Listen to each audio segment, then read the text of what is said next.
आप सभी का डीआरएस इनसाइट्स के आज के प्रोग्राम में। मैं हूं आपके साथ डॉक्टर नेहा सिंह। तो ये जो बाजार में अब संकट के बादल हम देख रहे हैं, ये संकट के बादल कब तक रहेंगे?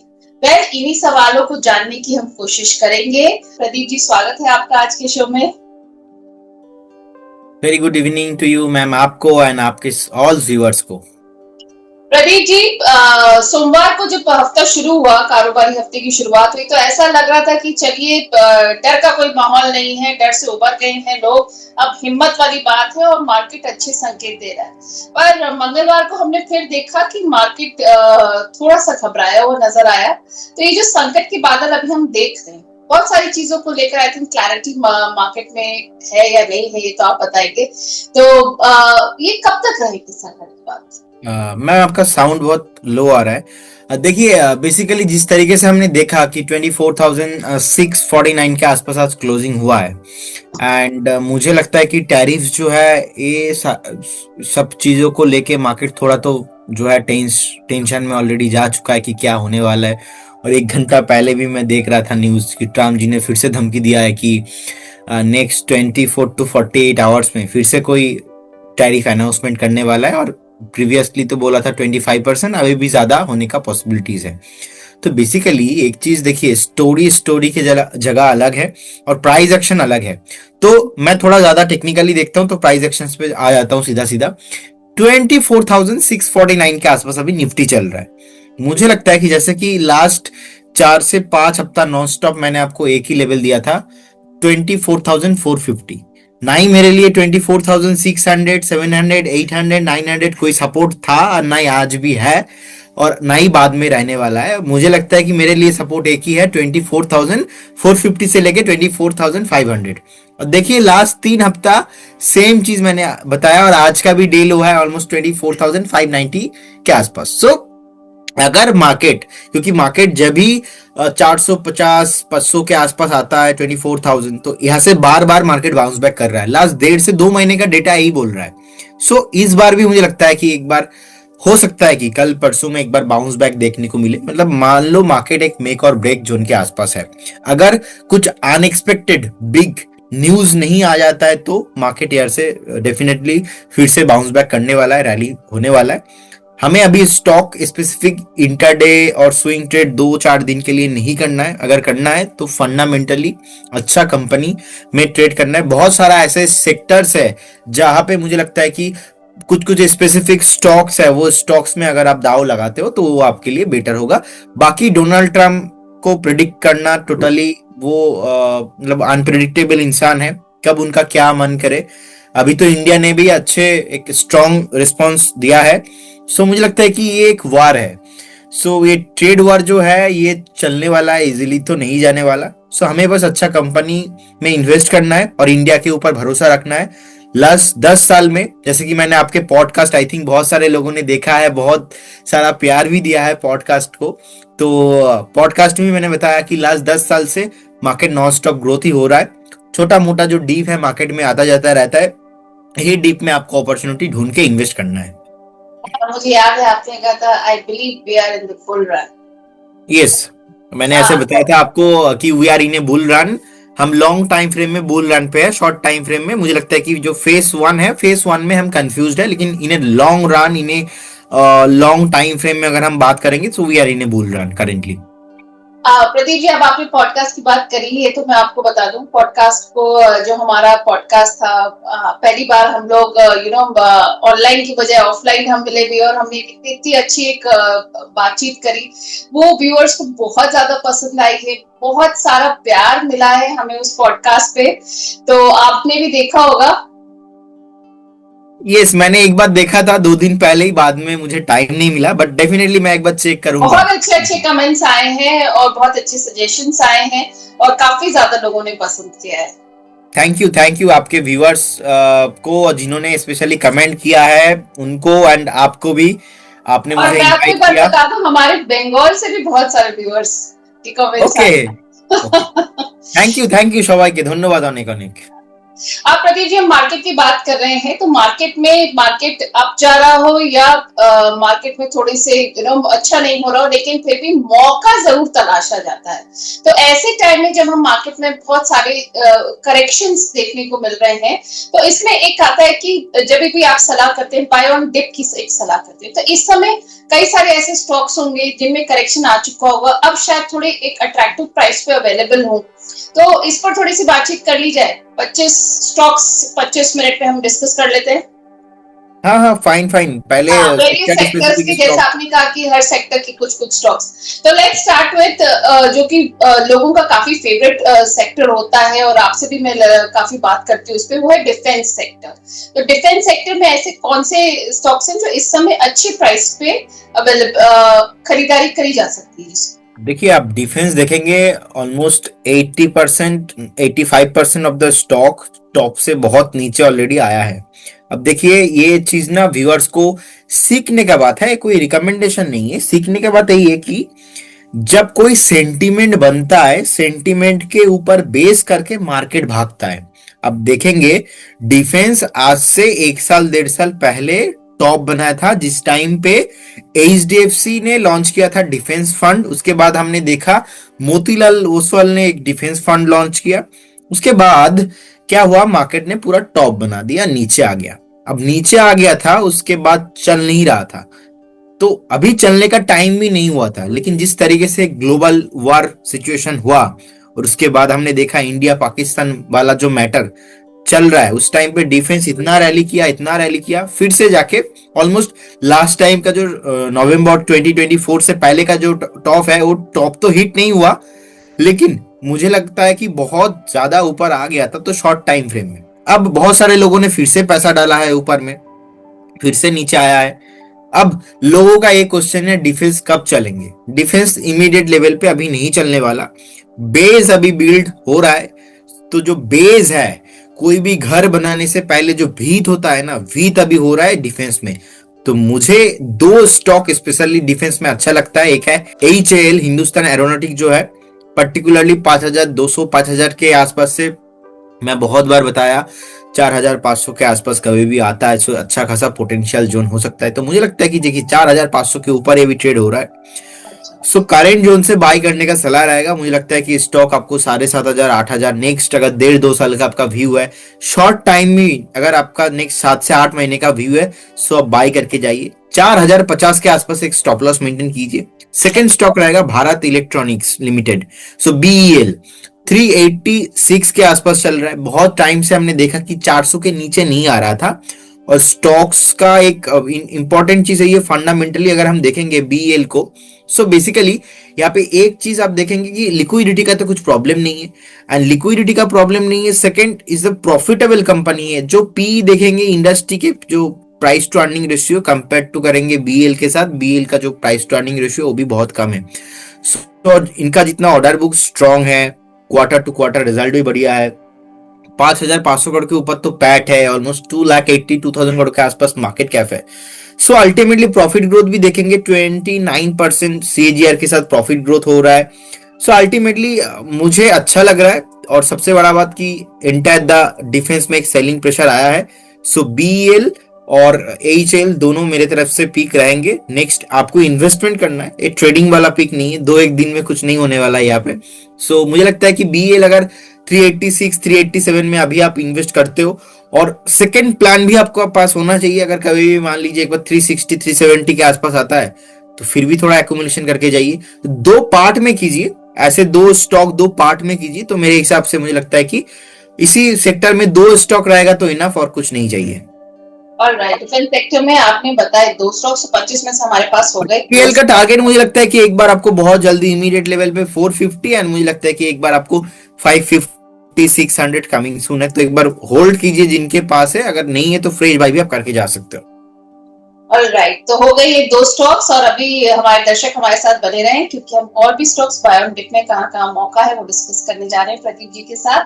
प्रदीप जी, दूसरा एक सेक्टर है सीमेंट सेक्टर। सीमेंट में मुझे याद है कुछ टाइम पहले आपने स्टार सीमेंट के बारे में भी हमने डिस्कस किया था, और आपने 230 पे शायद उसकी बाइंग लेवल्स बताए थे। तो सीमेंट सेक्टर के बारे में भी अपना व्यू दे दीजिए। और मेरे ख्याल से जिन्होंने उस समय आपको सुना होगा, इस समय स्टार सीमेंट का तो प्राइस देख ही रहे हैं सब लोग। देखिए, हाँ, हमने उस दिन बात किया था और उससे पहले भी एक बार जब बात किया था स्टार सीमेंट को लेके, उस टाइम पे बहुत कम प्राइस था। अभी तो 263 के आसपास आज का closing, in fact life time high में चल रहा है स्टार सीमेंट। जिस तरीके से मैं देख पा रहा हूँ, जो सेक्टर रोटेशन एनालिसिस होता है, सीमेंट सेक्टर पे कहीं ना कहीं एक मोमेंटम आ रहा है। सो एक तो जो पीक था स्टार सीमेंट, मुझे लगता है कि यही कंटिन्यू आप कीजिए। जिन्होंने ऑलरेडी बाय किया है, इसको कंटिन्यू करके जाइए आप। बहुत जल्दी स्टॉक 300 के ऊपर जाने वाला है। इनफैक्ट आज से आप 2 महीना, अभी बाय कर सकते हैं? कौन से हाँ, लेवल्स अभी बाय करना हो तो किस लेवल्स पे? अभी करेंट जोन से भी हम बाय करके जा सकते हैं। बेसिकली ऐसा कोई ज्यादा इंक्रीज नहीं हुआ, हमारे टारगेट तो इसमें 300 से ऊपर है।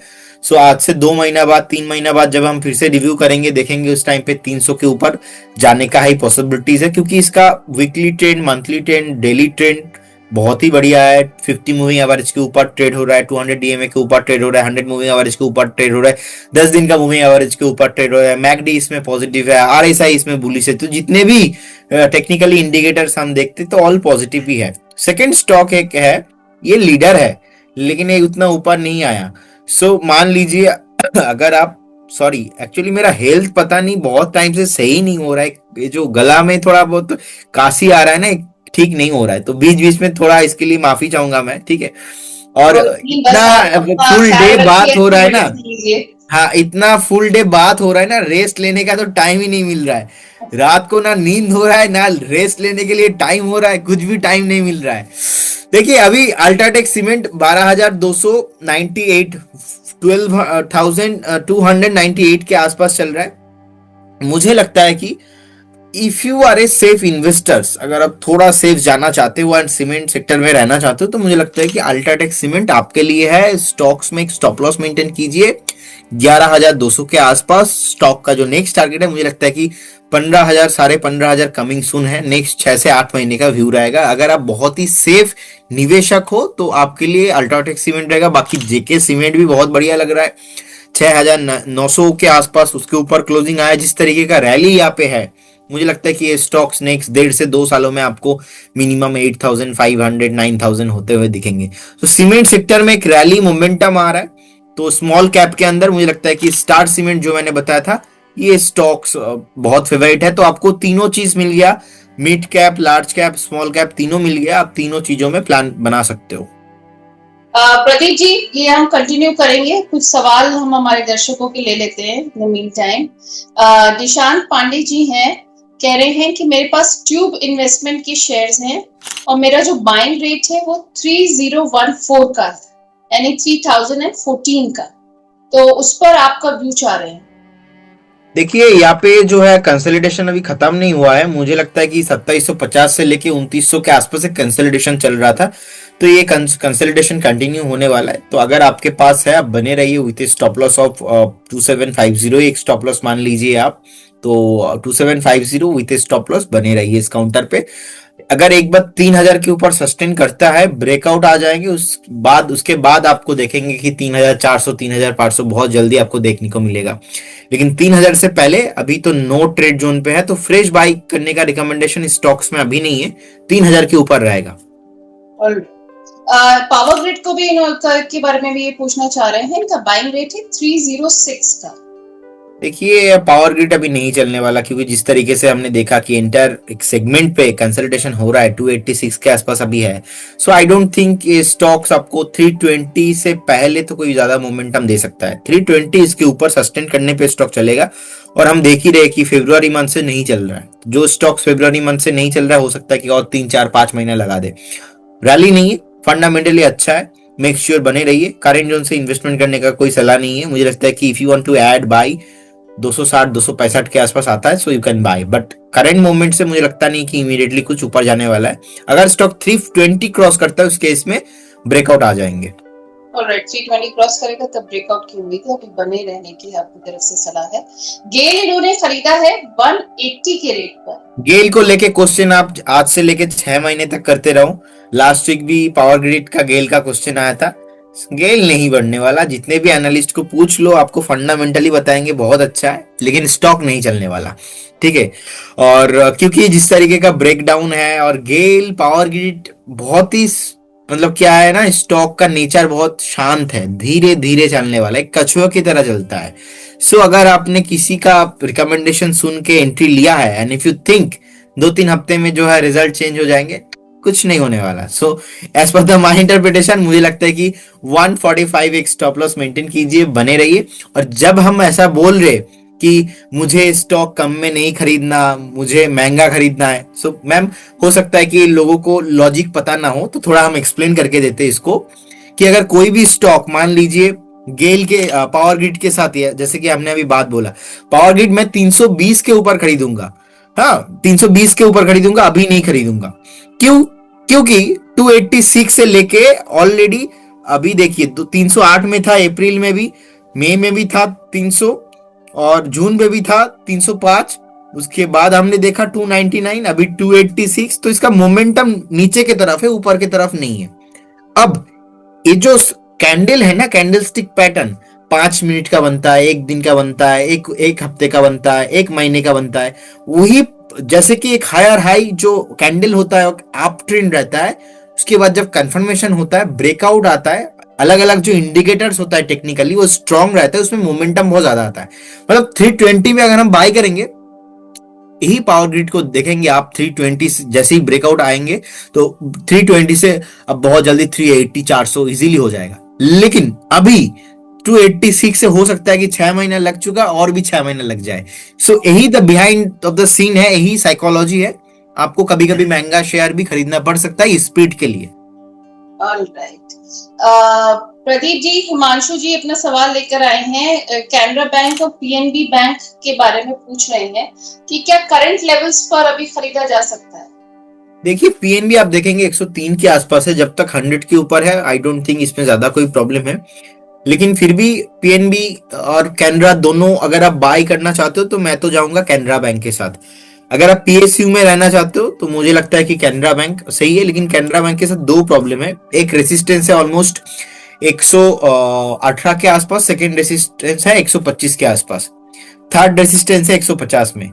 सो गलती से 110 के ऊपर क्रॉस करता भी है, 118 में एक बार वेट कराएगा आपको, 118 के ऊपर सस्टेन होता है तो 125 में वेट कराएगा, 125 में ऊपर सस्टेन होता है तो 150 में जाके वेट कराएगा।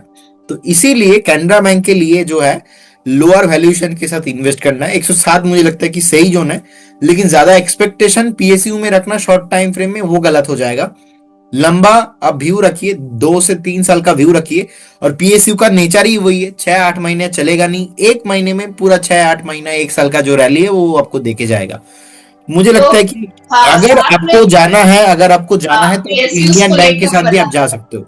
इंडियन बैंक मुझे अच्छा लगता है, इंडियन बैंक पे ऑलरेडी हमने कॉल भी दिया था, तो मुझे लगता है कि इंडियन बैंक पे ऑल टाइम ब्रेकआउट आके रखा है। सो पीएसयू में इंडियन बैंक अच्छा है, कैनरा बैंक भी अच्छा है, पीएनबी के साथ अभी थोड़ा अवॉइड कीजिए।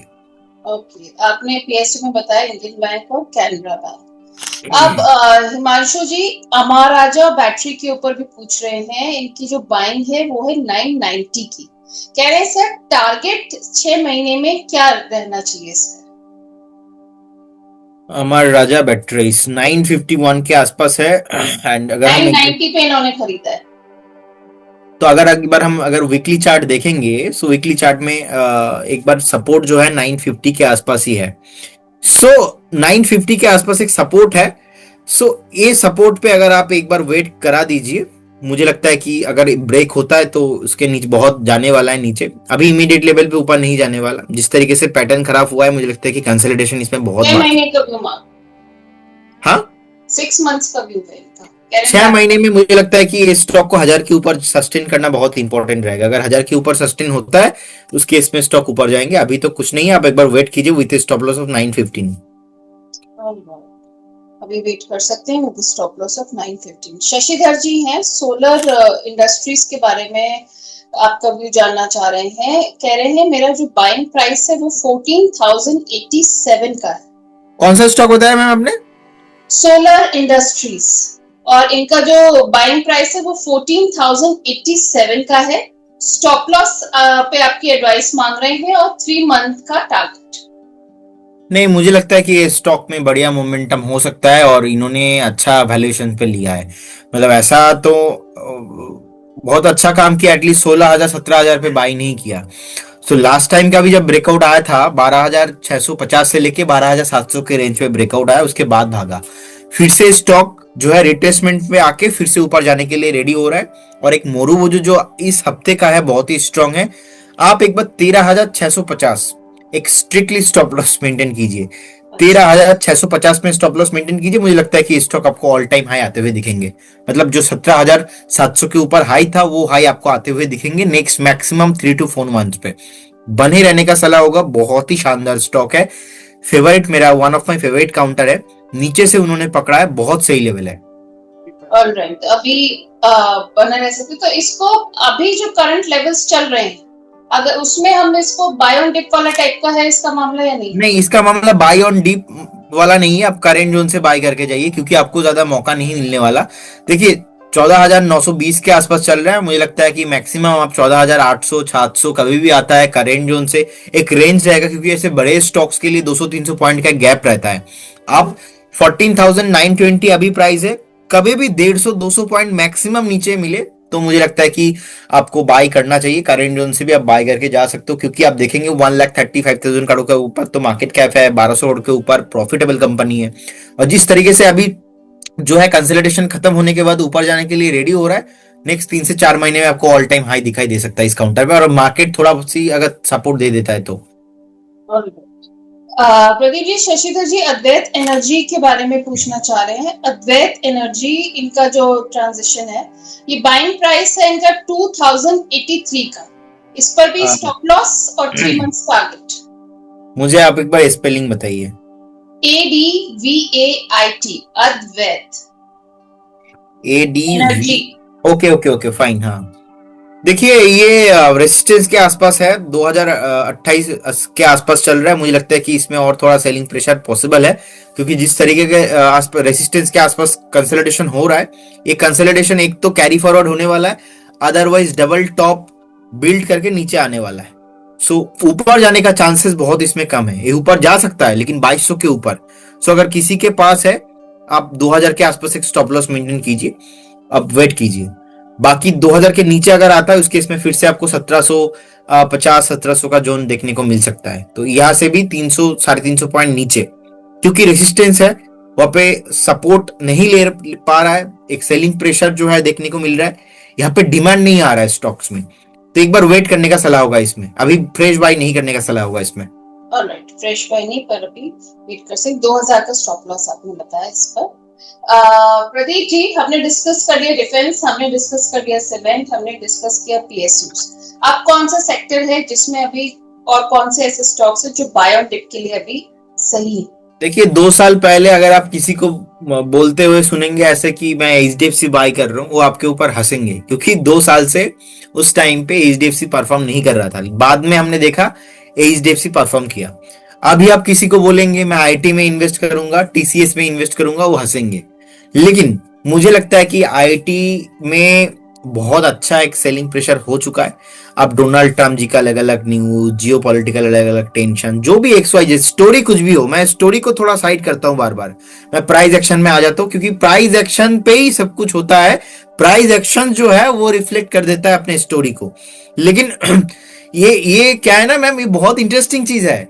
मतलब कभी वो हम फेस टू फेस बात करेंगे ना, आपको मैं और डीपली समझाऊंगा कि आप दुनिया भर हर दिन देखेंगे हर जगह पे कि स्टोरी सुनाई दे रहा है। स्टोरी, मार्केट कुछ अलग वो बात कर रहा है, स्टोरी कुछ अलग है। लोग ट्रैप इसलिए होते हैं क्योंकि लोग स्टोरी सुनते हैं।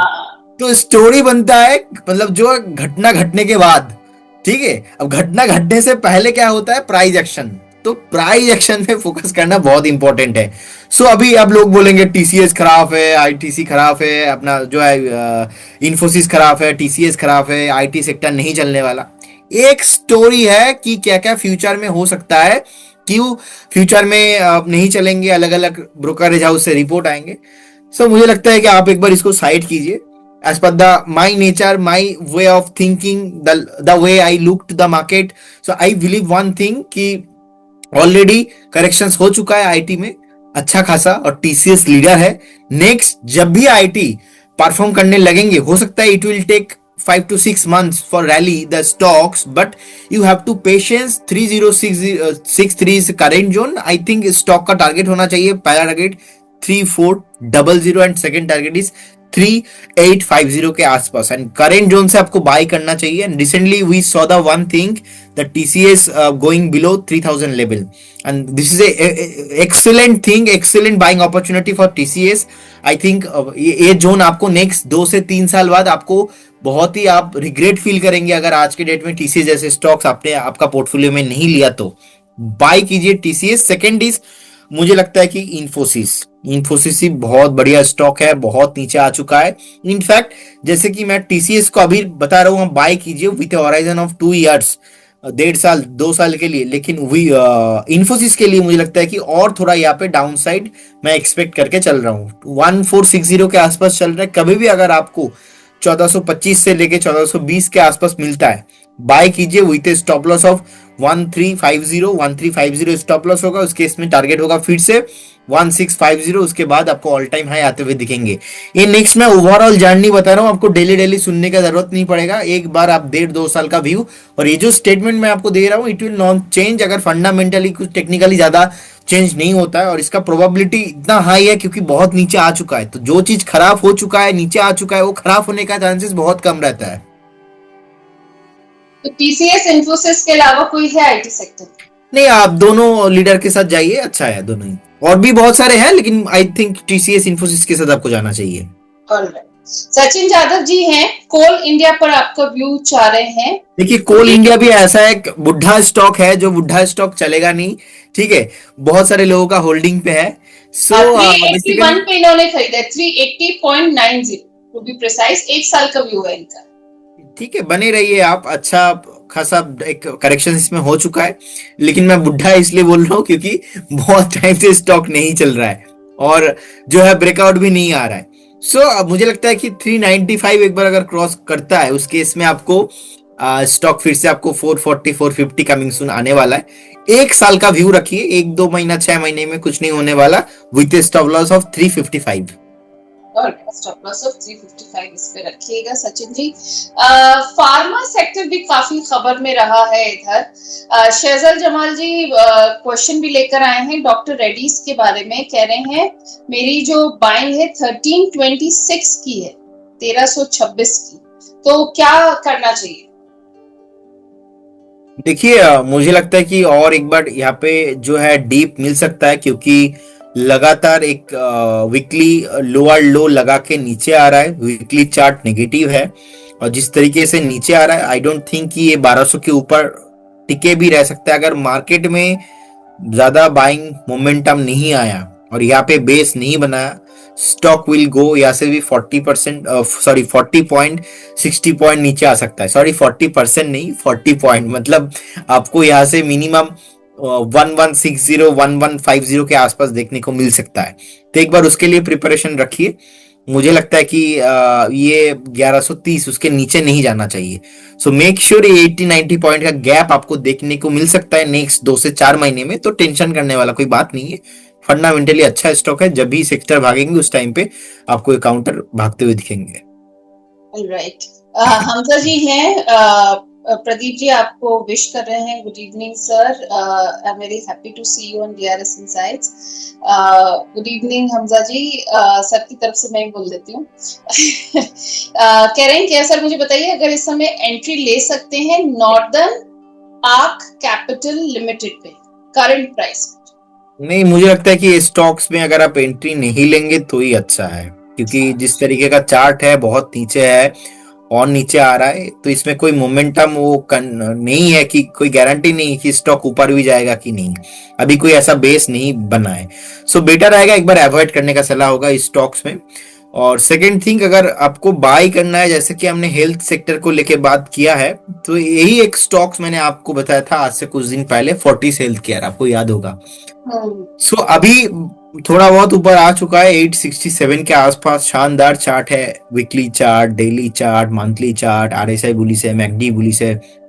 जितने भी हम इंडिकेटर्स मैं देखता हूँ, फंडामेंटल भी बहुत बढ़िया है. आप देखेंगे ऑलमोस्ट 65,000 करोड़ के आसपास मार्केट कैप है, 800 करोड़ के ऊपर प्रॉफिटेबल कंपनी है. स्टॉक को होल्ड पे रखिए नेक्स्ट 8 से 10 महीने के लिए। मुझे लगता है कि ये स्टॉक का टारगेट 950 एंड उसके ऊपर 1150। एक तो पहला टारगेट रहेगा 950, सेकंड टारगेट 1150 के आसपास होना चाहिए। एक अच्छा खासा मोमेंटम में चल चल रहा है। तो आईटी को लेके हमने रिकमेंडेशन दिया, डिफेंस पे दिया, हेल्थ केयर पे मुझे अभी के लिए अच्छा लग रहा है। Fortis health care current zone से भी मोमेंटम रहने वाला है। ऑलराइट, तो फोर्टिस भी हमारी लिस्ट में आ गया है। अब प्रदीप जी, एक स्टॉक आज न्यूज में रहा हुआ था, अदानी पोर्ट्स। अब इनकी क्वार्टर वन के रिजल्ट्स भी आए और एक न्यूज भी आई कि गौतम अडानी को एग्जीक्यूटिव चेयरमैन से नॉन एग्जीक्यूटिव चेयरमैन नियुक्त किया गया। तो अब गौतम अडानी ने ये किया है, इसके पीछे बहुत सारे कयास लगाए जा रहे हैं, पर कहा जा रहा है कि नेक्स्ट जनरेशन के लिए रास्ता खोला जा रहा है यहाँ पे। तो नहीं नहीं, अडानी सही है, पोर्ट्स को लेकर क्या सही है, सही है। मैं इंटर अदानी ग्रुप में बुलिश हूँ। जब तक मोदी जी है तब तक मुमकिन है, कोई प्रॉब्लम नहीं है, ठीक है। सो ज्यादा खुल के बात नहीं कर सकते इसको, लेकिन मुझे लगता है कि अदानी पोर्ट कोई प्रॉब्लम नहीं है। बिजनेस बहुत तगड़ा है इनका, 11,000 करोड़ के ऊपर पैट है, और ऐसा कोई प्रॉब्लम मुझे लगता नहीं है इसमें। सो अगर रिजल्ट अभी भी अच्छे आए हैं अभी। हाँ हाँ, 1358 के आसपास चल रहा है। मुझे लगता है कि थोड़ा डीप के लिए वेट कीजिए। अच्छा, 1330, 1325, 1325, 1330 एक लेवल रहेंगे आपके लिए। उस लेवल पे आता है तो आप एक्यूमुलेशन कीजिए। करेंट जोन से ना करेंगे तो अच्छा है, क्योंकि जिस तरीके का मार्केट का माहौल है, अगर मार्केट बाई चांस 25,000 के ऊपर चला जाता है तो फिर अगर आपको अदानी पोर्ट उस टाइम पे 1400 में मिलता है, सही है। लेकिन जिस तरीके का माहौल अभी है, आप थोड़ा वेट करना मेरे लिए एज ए स्मार्ट वे हो सकता है। अब बहुत सारे लोगों को ना ये भी कंफ्यूजन है, अरे तो फिर अभी ले लेना, 1400 पे क्यों ले। अभी इसीलिए आज हमने वो जो है एक्सप्लेनेशन किया कि महंगा क्यों खरीदना है। तो ये लोगों को एक कंसेप्ट नहीं आता है। तो ये एक ब्रेकआउट स्ट्रैटेजी है, या तो अच्छा फेयर वैल्यूएशन में ले लो, अदरवाइज ब्रेकआउट के बाद ले लो। सही लेवल्स पे सजेशन जैसा आपका है कि वेट करना चाहिए तभी लेना चाहिए। इंडसइंड बैंक के बारे में भी न्यूज थी, शेयर बहुत अच्छा, आई थिंक अपर सर्किट भी लगा, जिसमें नए एमडी और सीईओ की नियुक्ति के बाद जो शेयर बाजार में खरीदारी हुई और आरबीआई ने इसको मंजूरी भी दे दी। तो इसको लेकर क्या व्यू रखते हैं आप? मैम, इंडसइंड बैंक पे अपर सर्किट नहीं लगा। जो नया एमडी एंड सीईओ का अपॉइंटमेंट हुआ है, ये एक्चुअली उनका जो पास्ट बैकग्राउंड है वो एक्सिस बैंक पे थे, और वो तो बहुत ही गॉडफ्रे अच्छा। फिलिप्स था जिसपे अपर हाँ, सर्किट। गोदरेज फिलिप्स में अपर सर्किट लगा है। सो देखिए, बेसिकली जो एमडी एंड सीईओ है, इनका पास्ट रिकॉर्ड अच्छा है। लेकिन मैं अगर एक मेरा अच्छा पास्ट रिकॉर्ड है, सपोज मेरा कंपनी का नाम है पीएचडी कैपिटल, मेरा अच्छा पास्ट रिकॉर्ड है, तो मैं किसी न्यू कंपनी में जा रहा हूँ as a CEO, as a founder, जरूरत वो कंटिन्यू नहीं है कि मेरा यहाँ पे अपने अपने पास जो कंट्रोल था, मेरे पास जो पावर था, और लास्ट एक ट्रैक रिकॉर्ड अच्छा है, न्यू कोई कंपनी में जाके मैं वहां पे भी सेम ट्रैक रिकॉर्ड बना पाऊँ, क्योंकि उस कंपनी का एक अलग से चैलेंजेस है अभी भी। क्योंकि जिस तरीके से इंडसइंड बैंक पे रिसेंटली डेरिवेटिव का प्रॉब्लम आया था, वो डेरिवेटिव का प्रॉब्लम हमने देखा, एलिगेशन लगा बाद में, उसके बाद अलग अलग हमने भी इंडसइंड बैंक के जो मैनेजमेंट है उनको मेल किया था, तो कोई रिस्पॉन्स आया नहीं। बाद में मैंने प्रेस कॉन्फ्रेंस में पढ़ा देखा। सो ये जो मैनेजमेंट शिफ्टिंग वाला पार्ट है, ये एक इंटरनल प्रोसेस है। ये इंटरनल प्रोसेस में ना बैंक्स को बेनिफिट तब मिलेगा, एक्चुअल में आपको इन्वेस्ट कब करना चाहिए, अगर क्वार्टर टू क्वार्टर नेक्स्ट 4 से 5 क्वार्टर अच्छा रिजल्ट आता है, हम एक बार देख पाते। तो मैं अभी जितना भी आपको चीज बता रहा हूं ना, ये सब कुछ स्टोरी है। अगेन, स्टोरी के साथ प्राइस एक्शंस को कनेक्ट नहीं करना। Price action is a different thing, story is a different thing. तो प्राइस एक्शन सही बोल रहा है, 850 के ऊपर 3-4 बार अटेम्प्ट लिया है, सस्टेन हो नहीं पाया, फिर से 850 के नीचे। लेकिन लोअर टाइम फ्रेम से जितना पैनिक था वहां से बाउंस बैक आया है। सो इसमें मेन जो ब्रेकआउट आ जाएंगे अच्छा खासा, जो जो मान लीजिए जो अभी डर का माहौल चल रहा है, इंडसइंड बैंक लोग बाय करेंगे हाँ कि ना, 895-900 के ऊपर ये नहीं रहने वाला, उसके ऊपर ये ज्यादा मोमेंटम में आ जाएंगे, चलेंगे। लेकिन अभी मेरे तरफ से ना है, आपके पास तो पोर्टफोलियो में भी नहीं होना चाहिए, और फ्रेश बाय भी रिकमेंडेशन बिग नो है। क्योंकि अभी भी जो न्यू एमडी अपॉइंटेड हुआ है, ये काम करेंगे, देखेंगे हम, उसके बाद जाके 2-1 महीना बाद डिसीजन लेंगे। उस टाइम पे थोड़ा बहुत महंगा भी मिलेगा तो चलेगा, लेकिन कंफ्यूज, अपने पैसे को कंफ्यूज नहीं करना है। ऑलराइट, पैसे को कंफ्यूज नहीं करना है। तो प्रदीप जी, कुछ और ऐसे स्टॉक्स आप बता सकते हैं जो बाय ऑन डिप का मौका है जिनमें? देखिए ऑलरेडी मैंने आई थिंक डिस्कशन मैंने कर दिया जो भी स्टॉक्स बाय ऑन डीप है। ऐसा तो कुछ अभी याद नहीं आ रहा है, मतलब आप पूछेंगे तो मैं बता पाऊंगा बाकी। चलिए, पूरा हिमांशु जी दिन एक ही सवाल लेकर आए हैं, कह रहे हैं एनएसडीएल की लिस्टिंग होने वाली है तो क्या करना चाहिए लिस्टिंग डेट पर? लिस्टिंग गेन के दिन देखेंगे एक बार, क्योंकि ऐसे मैं तो पॉजिटिव हूँ एनएसडीएल को लेके। मुझे लगता है कि इंडिया में दो ही डिपॉजिटरीज है, सीडीएसएल और एनएसडीएल। सीडीएसएल तो फंडामेंटली बहुत ही स्ट्रांग है, एनएसडीएल भी नो डाउट अच्छा है। तो अगर लिस्टिंग गेन होता है उसके बाद आईपीओ हाई स्ट्रेटेजी आ जाएगा मेरा, और अगर आईपीओ हाई उसके ऊपर सस्टेन होता है तो उस केस में एक बार हम देखेंगे, वेट करेंगे। तो लिस्टिंग डे के दिन बता सकते हैं, अभी बताना बहुत मुश्किल है, क्योंकि उस दिन का मार्केट मान लो कैसा रहेगा। क्योंकि कभी कभी ऐसा होता है, इसमें भी बहुत सारा कुछ चलता है कि स्टॉक अच्छा है लेकिन माहौल अच्छा नहीं है तो स्टॉक चलेगा नहीं, स्टॉक खराब है माहौल बुरा है तो भी वो चलता चलता नहीं है ठीक ठाक। तो ये एक चीज है, वो देखना पड़ेगा। अगर माहौल बहुत अच्छा है स्टॉक अच्छा नहीं है तो कभी कभी चल जाता है। लेकिन एनएसडीएल फंडामेंटली प्रॉफिटेबल कंपनी है, आई बिलीव की लिस्टिंग गेन इसमें होना चाहिए। तो लिस्टिंग गेन होने के बाद आधा घंटा एक घंटा वेट करना पड़ेगा, देखना पड़ेगा कि मोमेंटम किस तरफ हो रहा है, क्योंकि एस्ट्रोलॉजर मैं हूं नहीं। और एक बार देखने के बाद बता सकता हूँ बाद में। चलिए, जैसा कि हम गॉडफ्रे फिलिप्स के बारे में बता रही थी, आज अपर सर्किट लगा उसमें, तो क्वार्टर वन की जो शानदार नतीजे आए थे, तो इसको लेकर आपका व्यू अभी क्या है? मैं पॉजिटिव हूँ उसको लेके, और मैं तो आज स्टॉक्स में कॉल देने ही वाला था, देते देते देखा कि अपर सर्किट लग गया, तो मैंने अभी कॉल दिया नहीं। लेकिन जिस तरीके का माहौल के साथ आज बंद हुआ है, कल मुझे लगता है कि ये कल परसों मुझे लगता है कि ये स्टॉक 10,000 के ऊपर बहुत जल्दी जाने वाला है। इनफैक्ट मेरा टारगेट है 11,500 नेक्स्ट 3 से 4 महीने के लिए। मुझे लगता है कि ये स्टॉक आपके पोर्टफोलियो में होना चाहिए। रिजल्ट बहुत तगड़ा आया और जिस तरीके से बेस बना है बहुत ही अच्छा लग रहा है, फंडामेंटल भी स्ट्रांग है। 51,000 करोड़ के ऊपर तो मार्केट कैप है, तो लिक्विडिटी का कुछ प्रॉब्लम है ही नहीं इसमें। और जिस तरीके से रिजल्ट आया, ऑल टाइम हाई पे जाके क्लोजिंग दिया है। सो मेरे ख्याल से आपके पोर्टफोलियो में होना चाहिए, अगर नहीं है तो बाई करके जाइए करेंट जोन से। चलिए Pradeep ji, well thank you so much, आज आप आए, आप हमारे शो का हिस्सा बने। और जाते जाते प्रदीप जी कोई disclaimer? Thank you so much ma'am for having me again on your show. आज थोड़ा मैंने स्टॉक स्पेसिफिक डिस्कशन बहुत ज्यादा किया, आई नो कि अलग अलग दिन में थोड़ा बहुत जो है फास्ट फास्ट चला जाता हूँ, लेकिन आज एक एक स्टॉक्स को लेके थोड़ा बहुत उसको ज्यादा हमने एक्सप्लेन किया। आज का एक्चुअली यही होता है, मार्केट में मौका वाली बात होती है। तो आज हमने जो अलग अलग सेक्टर्स के कोशिश करी, जो मैंने आपसे शुरू में भी कहा था 25 मिनट में 25 स्टॉक्स, तो ये शो बहुत ही यूजफुल रहने वाला है हमारे व्यूअर्स के लिए, एक इन डेप्थ अंडरस्टैंडिंग के लिए। देखिए डेली एग्जैक्टली। का तो रहता है, इस ये जो जब मार्केट जब अच्छा परफॉर्म नहीं करे उस समय उन लोगों को इस चीज की जरूरत होती है, जो हमने आज कोशिश करी आपके जरिए हमारे शो में देने के लिए। तो आई एम श्योर हमारे व्यूअर्स के लिए बहुत यूजफुल रहने वाला है और उनको काफी काम आने वाला है। फाइन, देखिए investment in securities market subject to market risk. कोई भी स्टॉक्स में अगर आप इन्वेस्ट कर रहे हो, काइंडली आपका जो पर्सनल फाइनेंशियल एडवाइजर्स है उनसे सलाह लेके कीजिए। बहुत सारे स्टॉक्स डिफेंस आईटी एंड अलग अलग सेक्टर में जो बात हुआ है, मेरे पास नहीं है और हमारे कंपनी के पास भी नहीं है। No conflict of interest from our side, we are SEBI registered corporate research analyst firm. So हो सकता है कि हमारे क्लाइंटों के पास वन हमारे एक प्रोडक्ट है मॉडल पोर्टफोलियो, वहां पे भी हो सकता है, लेकिन हमारे पास नहीं है। स्टॉक मार्केट पे कुछ भी 100% गारंटी नहीं होता, पास्ट परफॉर्मेंस फ्यूचर में इंडिकेट नहीं होता। तो आप एक बार खुद से स्टडी कीजिए, उसके बाद ही निवेश कीजिए। और मैम आप थोड़ा टेम्पलेट चला देना अपना जो है डिस्क्लेमर वाला। बहुत बहुत धन्यवाद, thank you so much. Thank you Pradeep ji, thank you for joining us today. आज आपने देखा कि कैसे हमने कोशिश करी इन डेप्थ इंफॉर्मेशन आपके पास लाने की, एक डिटेल, ताकि आप सोचकर समझकर ही आगे कोई भी कदम उठाएं। और वेल इस शो के एंड में मैं आपको बता दूं कि आपको हमारा मेंबरशिप लिंक मिलेगा, तो वो आप जरूर देखिएगा और मेंबरशिप आप ज्वाइन कर सकते हैं, ताकि आपके ज्यादा से ज्यादा सवाल हम ले सकें और आप अपनी सारी क्वेरीज हमारे सेबी रजिस्टर्ड मार्केट एनालिस्ट के थ्रू रिजॉल्व कर सकें।